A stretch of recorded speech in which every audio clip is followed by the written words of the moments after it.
Could you just first of all update us on Casemiro, because he went off with it was a cut and a bang to the head. Is he allowed to play? Is he available to play tomorrow? Yes. So it was worse bleeding, so we had to come off. Was not in our advantage that he couldn't continue the game, but he's available for tomorrow. There was no concussion or anything like that? No. Just in terms of tomorrow's game, how important is it to keep going in this competition? Clearly it's silverware that you could win, but also for the general confidence around the club. I know you said you're aligned with Sir Jim Ratcliffe and Ineos, but results like Saturday's undermine confidence that the club's going in the right direction. When you are unbeaten for January and February and you win and you lose one game, and we know our aim is to win every game. As United, you have to win every game, and obviously it was poor performance, poor defeat.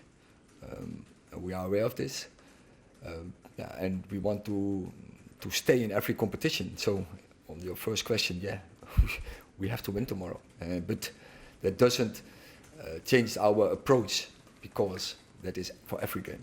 When you talk about the future to people like Sir Dave Brailsford, what exactly do you talk about?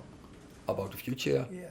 So I know the future, and but also I have to look in today's, and we have to work on the team development and the progress, and of course to win every game. And that's also what we are doing. So a lot of effort is in what is today, but we also already look forward to longer term.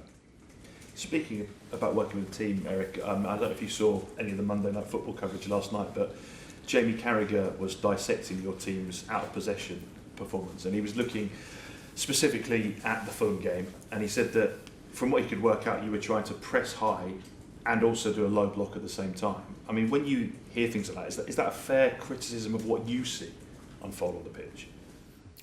So first of all, so some analysts are very objective in their comments, very good advices. Some are very subjective. So Jamie Carragher is one of them. From the first moment on, he's criticized, and now he wants to make his point.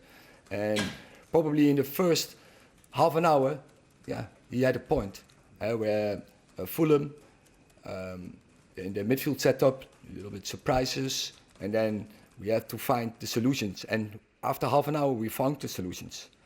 And where we are, I was not pleased with the performance in defending, especially there over the left side, how we did that, the pressing, because they came out, especially in the first half an hour, several times over the left side. Can't happen. And that has to do everything with willingness and spirit and passion.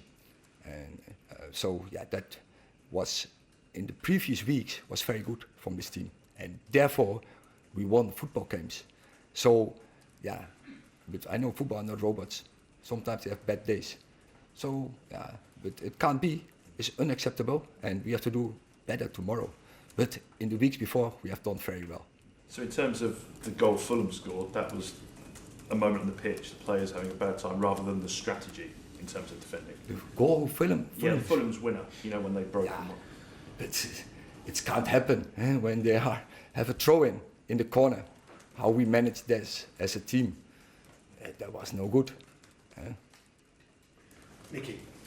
Erik, you're not trying to throw younger players in, as we saw at the weekend with Omari, and Amad Diallo came on late on in the game as well. I just wanted to ask you about Anthony and the situation. He's kind of dropped down the pecking order a little bit.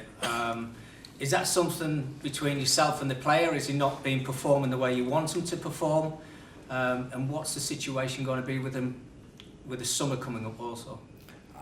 First of all, so I brought Kobe Mino, and everyone is questioning. And now we are 6 weeks ahead, and the same who questioning are now telling he has to go in the England squad. Same people. Garnacho, it's the truth. I brought Garnacho. So what is the manager doing? What is the the staff doing, but similar. But they need time, and I think so. Omari came on, and it's not easy to come in a game because we didn't play our best game. So the team, then it's also for him not easy. But he plays a reasonable game, and I think he showed abilities. He can be a player for the future, and so they need some time. But they also have to know in top football you don't get time. You have to perform, and when you come in, you have to show it. But as a manager, I know they need the time. So that is the paradox, and I will give them the time because I believe in these players. And then the second question, Anthony, I backed him for a long time, and I know his abilities, and he has great abilities. He is, when he plays, how I know from the past, he is unstoppable. He is no defender, I think, can stop him because he is one of the quickest players in the first 10 yards. So when he plays that game, then he will perform. And I'm very confident he will do for the future. I'm sure he is resilient. He is a character, and he will fight back. So I back him in that place. And he has now to wait for his chance. And once he's there, he has to pick him. Erik, just with the cup game tomorrow and then with the derby at the end of the week, does this feel like quite a defining week in terms of how the season will be viewed at the end? So many. There will be coming up more defining moments. And for me, it's always the first game is the most important. On AM, on DAB, via the talkSPORT app and on your smart speaker. talkSPORT.